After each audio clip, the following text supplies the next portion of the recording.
دکان شو د بازار شو په لږ وخت کې د دکان شو د بازار شو په لږ وخت کې محبت څومره هوښیار شو په لږ وخت کې او عقل لاړو د لالچ د خره ته ووت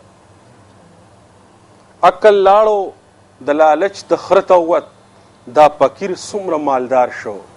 په لږ وخت کې او زما خیال د مینې نو خو څه وکم زما خیال د مینې نو خو څه وکم یار سرکوزی مزیدار شو په لږ وخت کې په دې شعرونو باندې خپل ډیر خوږ او ګران ملګري د ابوزوبۍ نه راغلي شاعر ښاغلي عیدګل سایل صاحب له بلنه ورکوم چې موږ په خپل خوندور کلام باندې ونمانځو دوه شعر دي نزار صاحب ارشاد چې د ژوند په دشت کې د یوازې په غرمو پرېښودم د ژوند په دشت کې د ژوند په دشت کې د یوازې په غرمو پرېښودم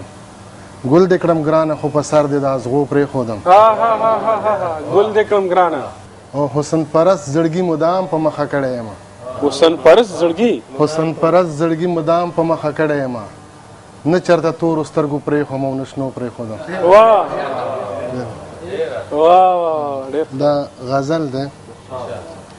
چې کم یو ښکلی ګلالی مې مخې مخې ته شي چې کم یو ښکلی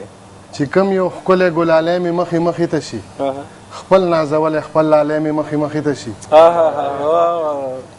او چې څوک راوګوري په مینه او مسکی شي راته چې څوک راوګوري په مینه چې څوک راوګوري په مینه او مسکی شي راته څوک را په زړه شي څوک سړی مې مخې مخې ته شي ډېر ښه ډېر ښه او چې د پردي وطن ګرمي مې سر او خپې وسیزي چې د پردي وطن چې د پردي وطن ګرمي مې سر او خپې وسیزي هغه چنار هغه لښتی مې مخې مخې ته شي ډېر ښه ډېر ښه واه او چې د پردو تندیو کرښې مې احساس وچیړي چې د پردو تندیو کرښې مې احساس وچیړي نو اده کې مورې ستا تندی مې مخې مخې ته شي ډېر ښه یاره ډېر ښه چې د پردو تندیو کرښې مې احساس وچیړي اده کې مورې ستا تندی مې مخې مخې ته شي او عیدګل سایله چې کوڅه د ستمګر یادوم عیدګل سایله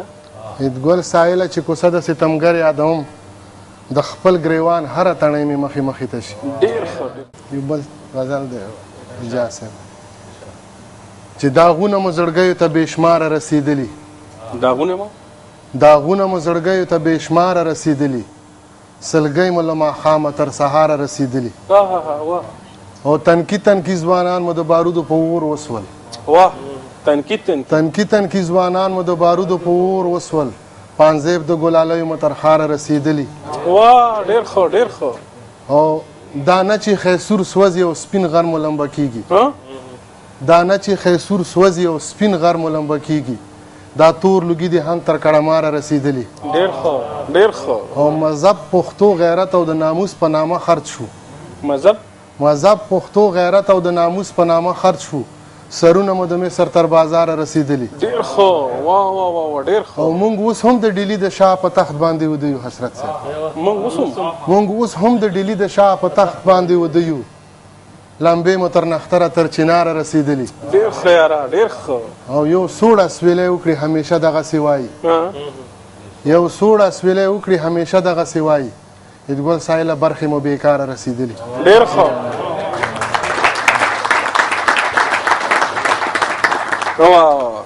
ښاغلي انور چراغ له بلنه ورکوم